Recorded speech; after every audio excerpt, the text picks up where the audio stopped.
All right.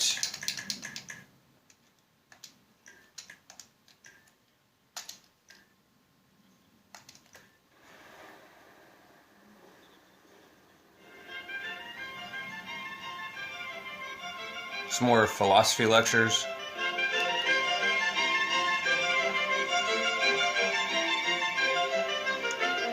I'm trying to read the title.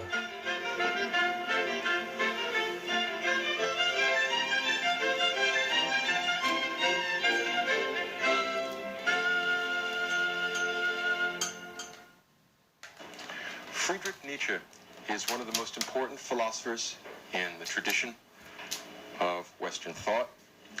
He's one of the most artistic and ruthless and fascinating individuals in the intellectual history of the West. He viewed himself as being the end of the Western intellectual tradition. He saw himself as the destroyer of metaphysics. He saw himself as the destroyer of Christianity. He saw himself as a combination philosopher-artist in the tradition of Plato, and he offered a comprehensive critique of the Western intellectual tradition, not conceived merely or narrowly as a philosophical tradition, but as a cultural tradition. Nietzsche, more than anyone else, was a philosopher of culture. He offered criticism of every element in Western culture, and his criticism is noteworthy for its refusal to compromise, for his insistence that we get to the psychological heart of things. What I'd like to talk about in this lecture is Nietzsche's treatment of Christianity and morality, two of the central questions for most philosophers in the Western tradition, and particularly important for Nietzsche because although he is something of a megalomaniac, there's a certain amount of truth to the argument that he is, in fact, the Antichrist. He, in fact, called himself the Antichrist more than once, and he wrote a book called The Antichrist. And what he hoped to do was to get beyond Christianity. He quite literally thought that he was going to supplant Jesus in the Western tradition, which is quite a tall order. Not many people have that sort of ambition. But Nietzsche was never a shrinking violet, and in fact, he wanted to offer a new set of values. He wished to offer a new cultural orientation to the West, or perhaps to revive an old cultural orientation in the West. And he wished to make us confront the half-truths, the lies, the evasions that are characteristic of almost everyone's life and thought.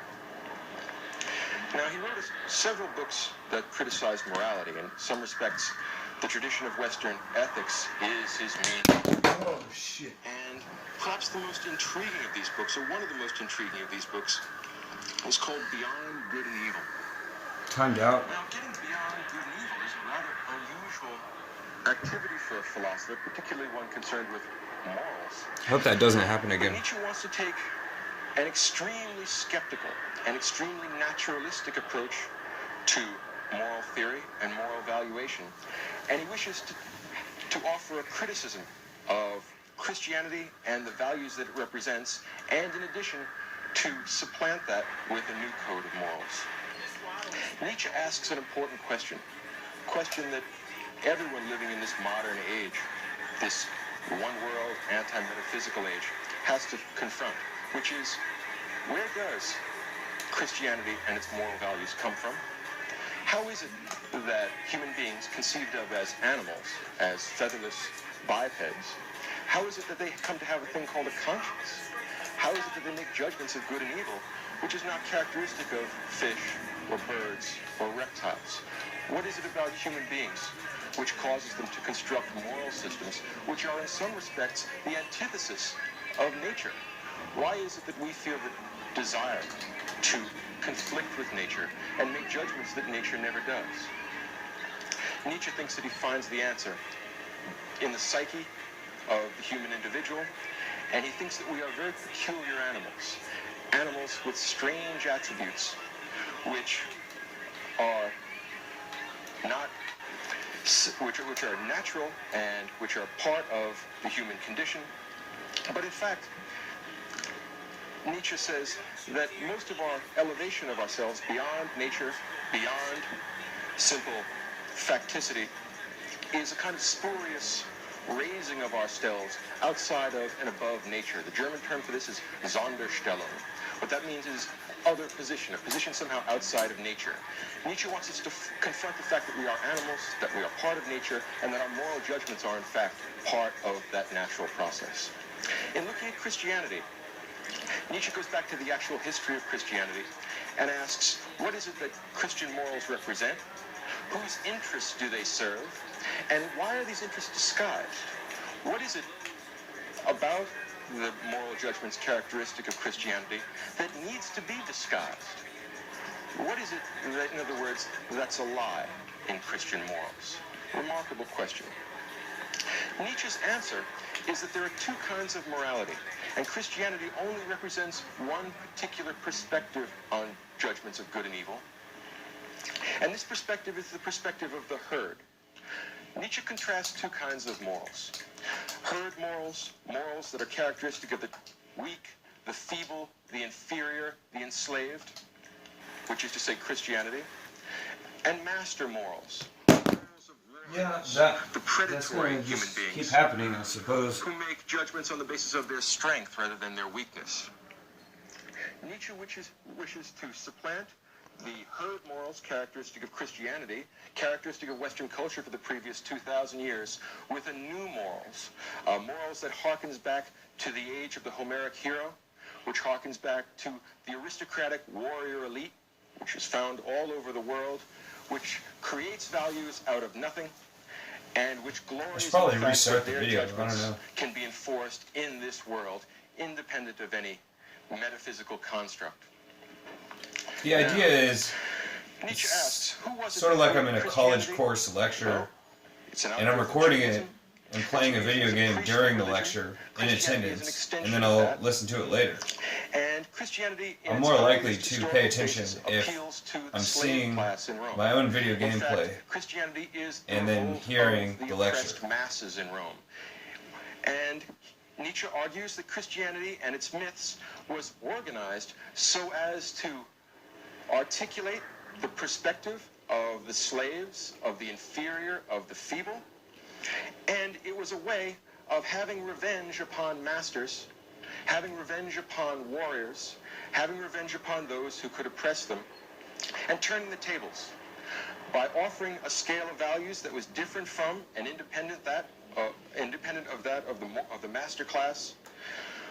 Nietzsche says that the slaves have their revenge, and the triumph of Christianity in the West amounts to the triumph of the slave, of the inferior, of the weak and impoverished.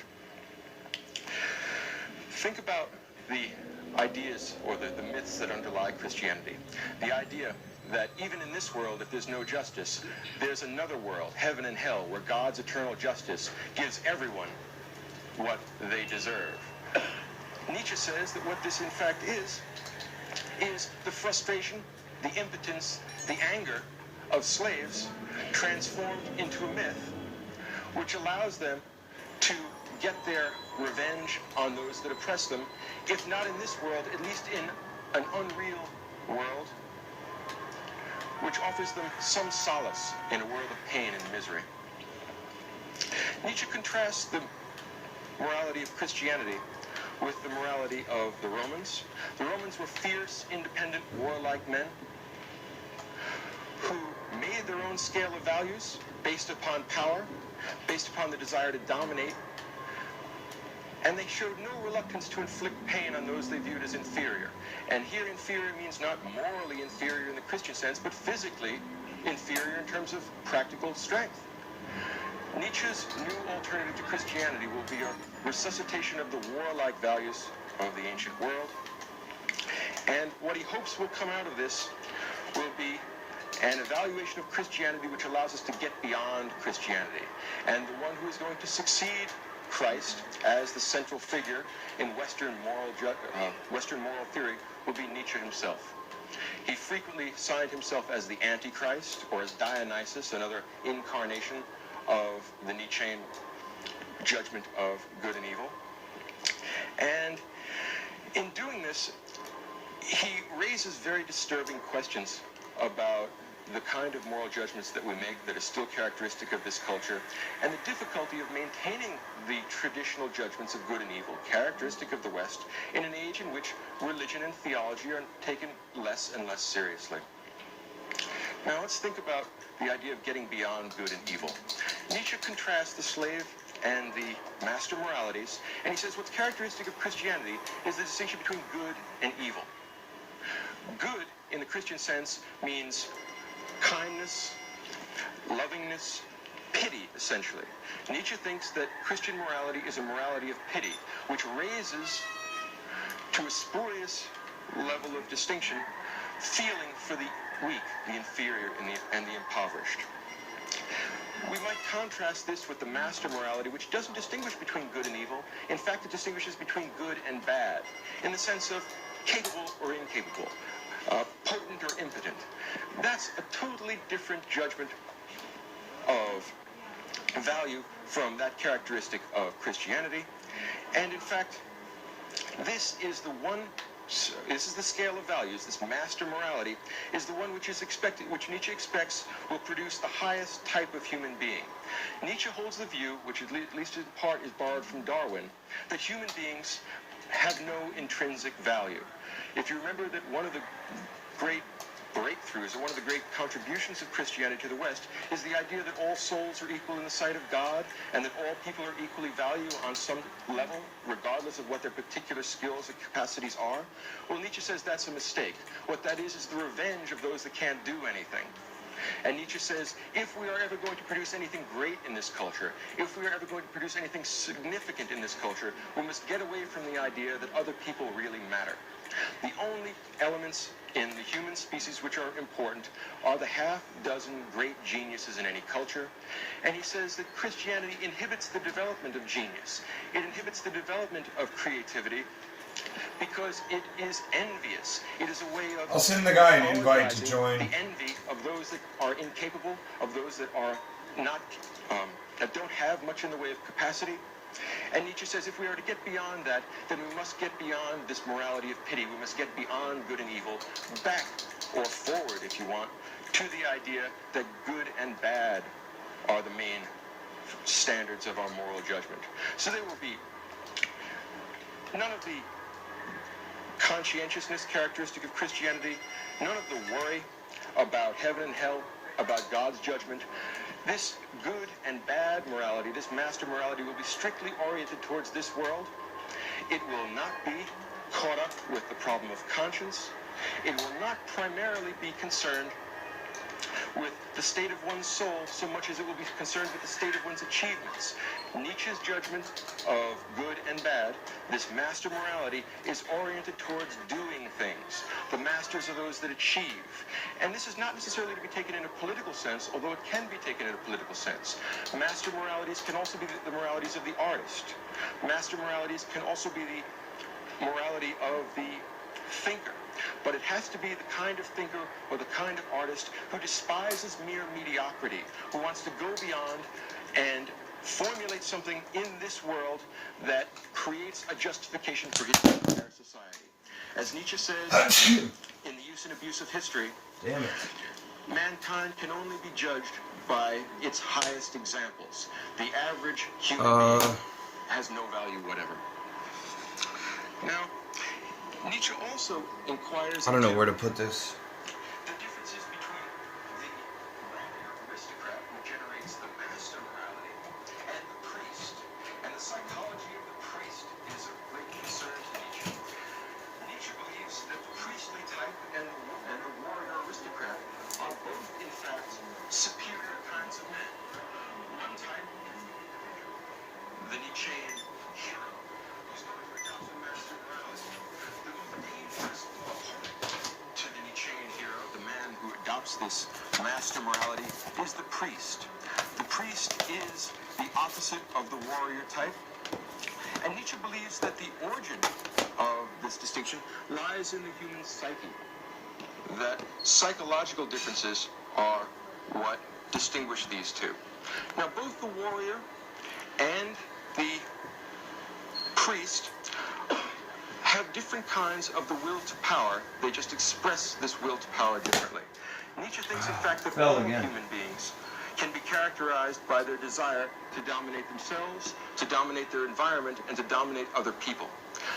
This puts Nietzsche squarely in the tradition of the sophists, if you think of Callicles and Gorgias, in the Platonic dialogues. He's also in the line of Machiavelli, Sade, all of those people who adopt an atheistic perspective and who believe that human life is caught up with the desire to dominate others and to satisfy one's desires to the maximum extent. Nietzsche supports that idea. Now, the warrior does it in a very straightforward way. The warrior takes what he wants without any qualms of conscience. Conscience is an afterthought, invented at a much later date. The warrior just comes in and does what he does because that is his nature. The strong and the weak is the natural distinction. Good and evil is an anti-natural distinction. And if you think about it, there may be a certain grain of truth in this. Think of it this way. Think of the distinction between hawks and sparrows. Sparrows eat grains or seeds or whatever, and they're inoffensive birds, and there are quite many of them. But in fact, there's nothing better about eating what sparrows eat as compared to what hawks eat. We don't make moral judgments about hawks and say that they ought not to eat sparrows. We just recognize that in nature, different things feed in different ways, and predatory behavior is no worse and no better than any other behavior. Nature just is what it is. Nietzsche wants to force us back into nature. He wants us to reevaluate our disapproval of the human hawks. In fact, Nietzsche thinks that we have no more right to judge a warrior or an aristocrat evil than we have a right to judge a hawk evil. And he in fact thinks it doesn't make any more sense. The world of nature, red and fang and claw, just is what it is. Let me see who that is, and she can call a hit squad on He them. says, there are no moral phenomena. There are only moral interpretations of phenomena. A very profound idea. Well, whose values are built Yeah, into but who's the Christianity? player, though? The Oh, values it's of Brooke the herd, Nicole. the values of the weak, and that's why it caught on among the underclass in Rome. And the entire history of Western ethics has been extrapolations from this herd morality, which has inhibited the development of our culture. If we were to go beyond that, we would have to allow for the fact that cruelty may not be an evil, that pity may be a vice, that the desire to dominate other people may be the highest expression of human being, rather than its worst example. And in that respect, Nietzsche is not only connected to Machiavelli and to Sade and to the Sophists, but if any of you are familiar with the work of Dostoevsky, particularly something like Crime and Punishment, the idea of the singular man, the man that's going to stand outside of good and evil, and where Raskolnikov commits that murder, much the same issues are being discussed in that novel. The question of whether, in fact, moral judgment is universal, or whether it's an arbitrary series of conventions designed by the weak to oppress the strong. She has to go to a different building. Now, in a book called The Genealogy of Morals, he tries to figure out how it is we got into this predicament, how it is we came to the point where the inferior and the weak could start to make our moral judgments. And he says, first of all, that the initial moral judgments that human beings made came from the warrior aristocrats who imposed their will on the world. This is not only his model of the warrior aristocrat, it's also in some respects his model of the artist. Think about, and his arguments are very interesting. Nietzsche was a philologist and a professor of classical languages, and he derives most of his arguments from an inquiry into Latin and German words and what their origins might have been. Now, since I can't presuppose that you know Latin and German, let's try English just to see if, in fact, there's some evidence for this, and I think there is. Think about what a noble action is. What makes an action noble? Well, we know that a noble action is a good one. I mean, if you look it up in the dictionary, you'll find that it's a term of approval. Is it coincidental that nobility is also a section of the social structure in ancient societies? Consider the distinction between a noble action and a base action. Who do you think the base are? I'm going to The base report this are, in hacker. fact, I got it on inferior, video. The weak, those that take orders rather than give them. The distinction between noble and base Brooke Nicole, suggests that 1981. maybe our judgments of value at the time when these words were coined are in fact simply the judgments Yeah, of they're just fulfilled teleporting. warriors, contrasted with the judgments of people that have to suffer and put up with them. Consider the distinction between being mean and being noble.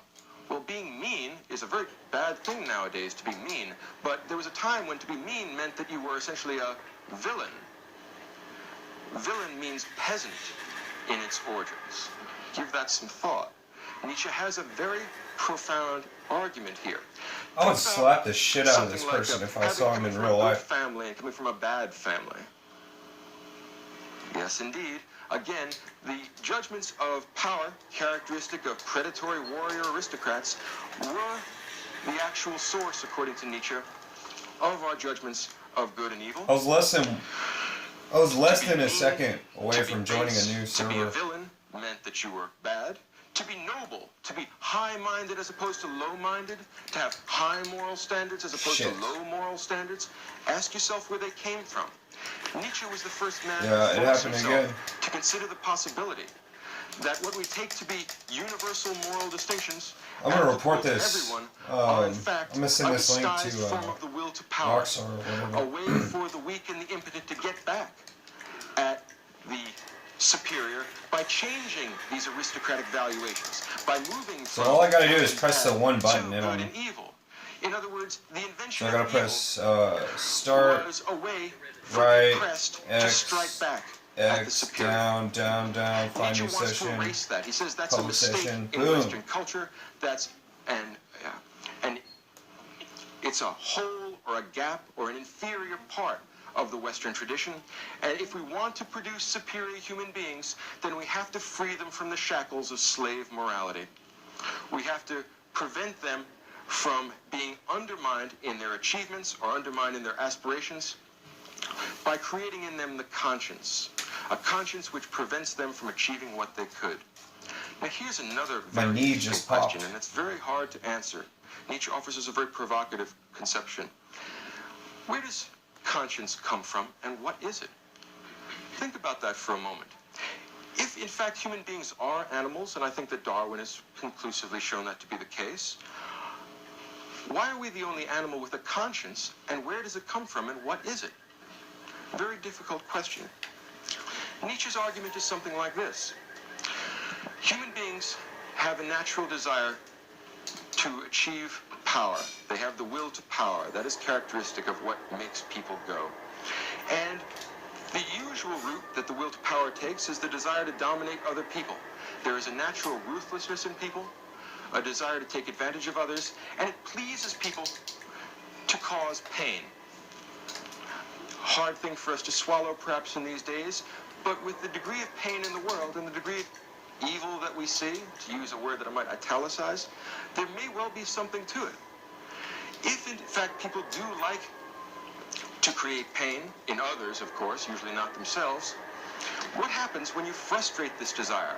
What happens when you say you can't enslave other people, you can't kill other people and take their possessions, you can't oppress other people because we will stop you? Well, Nietzsche says, and this is a fascinating possibility, although I'm not certain if it's true, he says that when people are frustrated in their desire to cause pain to others, the consequence of that is that they decide to start imposing pain on themselves. And this pain that they impose on themselves is called conscience. A horrifying possibility. In German, the term for the pang of conscience is called Gewissenbisse, which means the bite of conscience.